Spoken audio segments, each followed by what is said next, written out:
Hello everyone, my name is Emily Kymes, and today I'll be presenting research on behalf of myself and my colleagues regarding our quality improvement project over the Helping Babies Breathe curriculum for the Child Legacy International providers in Malawi, Africa. We know that neonatal mortality rates are highest in developing countries.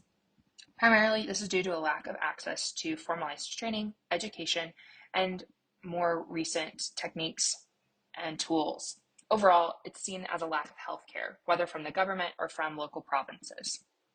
As a result, the American Academy of Pediatrics, or the AAP, created the neonatal resuscitation in order to combat these inequities.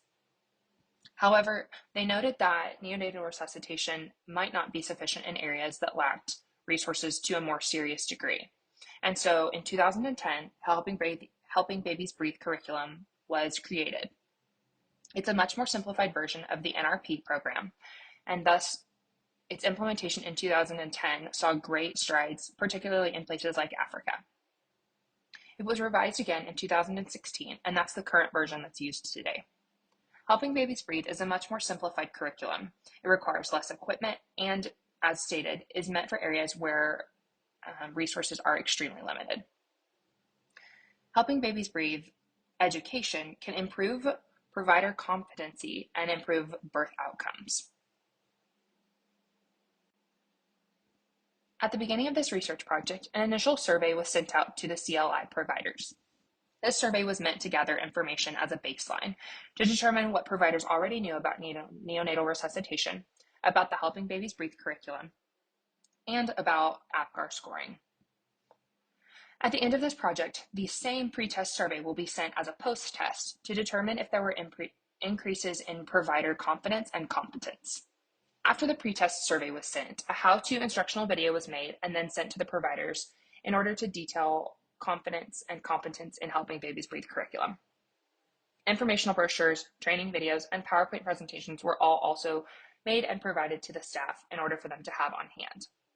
At the completion of this 3-month project, the same pretest that was sent out to gather information is now being sent as a post-test in order to determine increases in confidence and competence of this QI project for providers at Child Legacy International. This is the pre and post educational survey that was sent to providers at Child Legacy International to gain a baseline and then to determine efficacy of the QI project. The first question addresses neonatal resuscitation as a whole. And then each subsequent question, until question 11, addresses the individual tenets of the NRP and Helping Babies Breathe curriculum.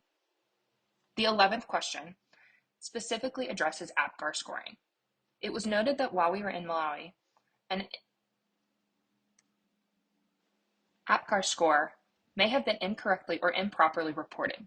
Thus, this was an additional deficiency that we wanted to improve. This is one of the educational handouts that was highlighted to present that demonstrates what was given to providers.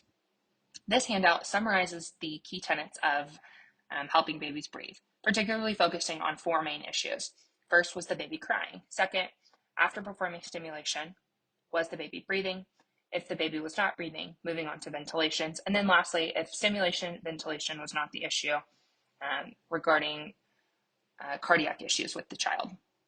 It's also attached to the action plan from the American Academy of Pediatrics on Helping Babies Breathe to ensure that a visual was also received with this linguistic information. Past data has shown that correct and proper implementation of Helping Babies Breathe will reduce the neonatal mortality rate. After noticing lacking NRP and Helping Babies Breathe training on our trip in 2023, we believe that the correct implementation of Helping Babies Breathe through said videos, handouts, etc.